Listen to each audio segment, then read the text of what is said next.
Ibu, kalau saya sendiri saya sudah terlalu percaya. Saya pikir kalau teman-teman orang Islam yang nonton mereka sudah tahu bahwa itu pasti ibu betul-betul tidak bohong bahwa ibu seorang mantan muslim. Saya pikir sudah tidak usah lagi, juga tidak apa-apa. Mungkin ada satu dua yang ibu mau tambahkan nanti belakangan, tidak ada masalah. Nah sekarang nih ibu ini kan masuk Kristen. Karena ibu masuk Kristen tentu ada hal-hal yang ibu mau tanyakan kepada pendeta. Nah, saya pikir acara ini menjadi kesempatan bagi saya sebagai pendeta. Kalau saya sudah minta kesediaan ibu baca Al-Quran, maka saya sebagai hamba Tuhan, pendeta, saya juga mau bantu kalau saya bisa. Assalamualaikum sahabat Tebar Salam. Semoga sahabat semua dalam lindungan Allah Subhanahu wa Ta'ala diberikan kesehatan dan dilapangkan rezekinya oleh Allah Subhanahu wa Ta'ala. Amin ya Allah ya Robbal Alamin. Sahabat Tebar Salam, untuk beberapa menit ke depan kami akan mengajak sahabat semua untuk melanjutkan kembali video lawas kesaksian Ibu Yuyun yang mengaku murtad di depan seorang pendeta. Naudzubillah, semoga masih ada hidayah Allah pada beliau. Pada video kali ini kita akan tahu bagaimana kebingungan Ibu Yuyun ini akan konsep ketuhanannya, karena ternyata beliau ini mengaku murtad karena hanya modal percaya saja. Dan juga kita akan simak dan menanggapi bagaimana konsep ketuhanan dalam Kristen menurut pendeta dan ketuhanan dalam Islam menurut ulama Islam. Pemirsa dan juga Ibu Yuyun, pengetahuan saya tentang Alkitab belum sempurna. Belum sempurna. Saya bukan hafal semua, tahu semua. Mungkin ada hal-hal yang saya tidak tahu. Ya, ini saya harus jujur. Dan saya akan belajar terus. Bahkan saya yakin kalau Alkitab Ibu ya, sampai saya mati pun pasti ada hal yang belum saya pahami. Itu kita harus jujur kepada pemirsa bahwa ini bukan seolah-olah wah Mel-Ahto kuasai Alkitab semua, tidak.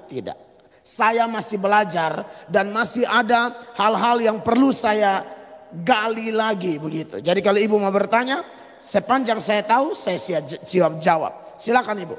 Iya.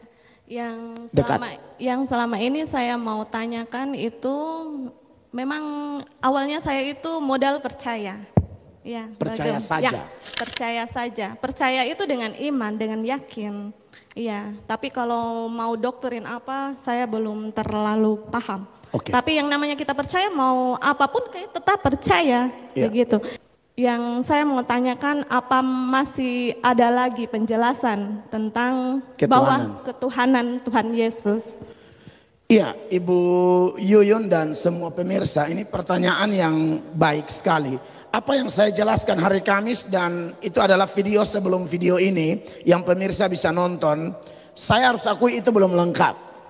Seperti yang saya bilang kepada Ibu Yuyun dan juga pemirsa yang ikut waktu itu bahwa doktrin tentang ketuhanan Yesus itu kan ada satu mata kuliah Ibu di sekolah teologi yang namanya Kristologi, ilmu tentang Kristus. Jadi mata kuliah Kristologi itu sendiri bagi mahasiswa teologi seperti saya dulu sekolah teologi itu harus menyelesaikan bersemester-semester. Dan saya yakin sekali banyak mahasiswa teologi pun yang mungkin belum paham tapi sudah ada di pelayanan. Bahkan mungkin ada pendeta yang sudah jadi pendeta tapi dia belum mampu menjelaskan secara utuh. Saya mungkin salah satunya. Oke. Sampai di sini kita sudah bisa menarik kesimpulan dari ketiga poin kunci jawaban pembuka oleh pendeta ini. Kesimpulan yang kita bisa dapat adalah sangat jelas. Bagi siapapun yang mempertanyakan konsep Trinitas maka 1. Harus belajar hingga ke jenjang sarjana teologi. 2. Setelah belajar tidak ada jaminan menguasai apa itu konsep Trinitas. 3. Bahkan jika sudah lulus menjadi pendeta belum tentu mampu menjelaskan apa itu Trinitas. Sehingga setiap orang yang mempertanyakan konsep ketuhanan Yesus harus menerima penjelasan dari pendetanya atau silahkan berhadapan dengan ketiga poin kunci jawaban di atas. Berikut kita lihat video diskusi forum Kristiani lainnya dan lihatlah jawaban pendeta yang mirip dengan jawaban pendeta sebelumnya. Yaitu pendeta akan menanyakan status pendidikan teologianya bagi jemaat yang kritis terhadap Trinitas. Pertanyaannya apa? Kenapa firman itu dikatakan Allah dan kenapa firman yang ditulis di dalam Alkitab tidak dikatakan Tuhan? Jadi, Bapak belajar teologi enggak? Saya bukan lulusan teologi ya. Apa yang terjadi denganmu? Saya mau mengajarmu, tapi kau nggak mau diajarin. Ngapain kau masuk ke Zoom ini? Dan diskusi berikut ini adalah contoh lain bahwa walaupun sudah lulus teologi, bahkan sudah menjadi pendeta, belum tentu paham apa itu Trinitas. Bukti saya melanggar Alkitab? Coba, ajaran mana? Saya udah jelaskan tapi kamu nggak ngerti. Nah, kapan Anda jelaskan sama saya? Sekarang saya Coba. kasih tahu.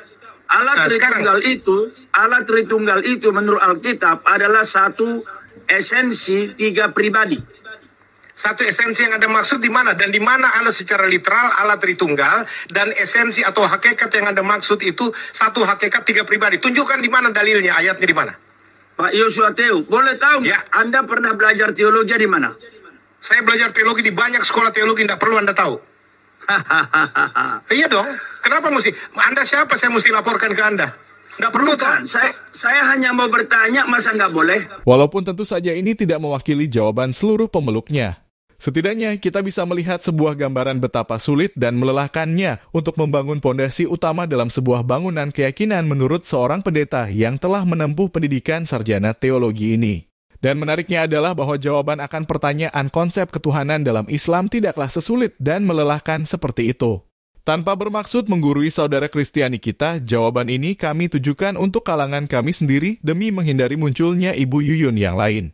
Konsep ketuhanan itu haruslah mudah dimengerti dan ringan untuk dipikirkan agar bisa dianut oleh setiap manusia yang memiliki anugerah akal.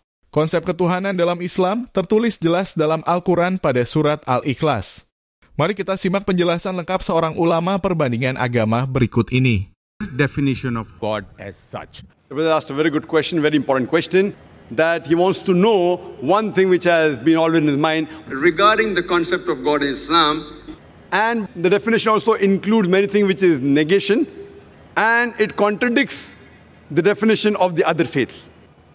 In fact, in Islam, the concept of God in Islam says what Allah is and also says what Allah is not. Besides knowing what God is, it is also important to know what God is not. So that if someone falsely claims that so-and-so is God, you can easily come to know this is a false claim. As far as the reply to what is the definition of Allah, the best reply that any Muslim can give you is from the Quran, from Surah Ikhlas, chapter number 112, verse number 1 to 4, which says, Kul huwallahu ahad. Say He is Allah one and only.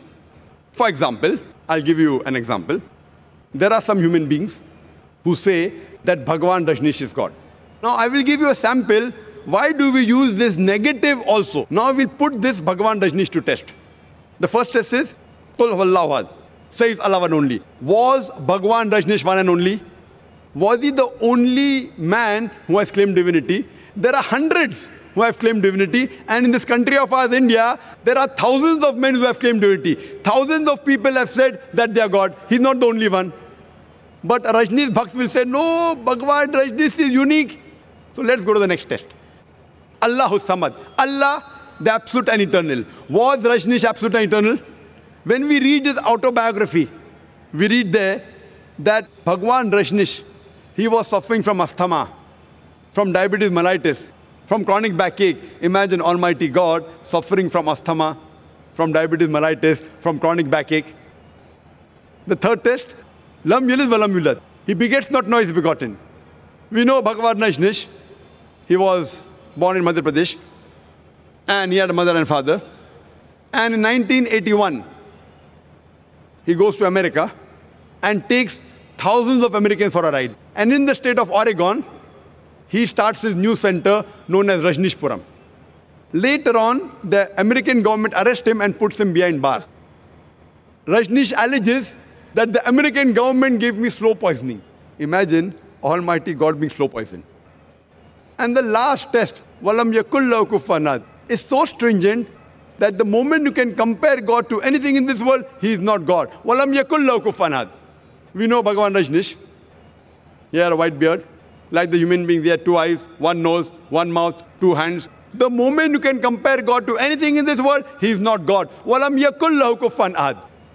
For example, someone says that Almighty God is 1,000 times stronger than Arnold Schwarzenegger.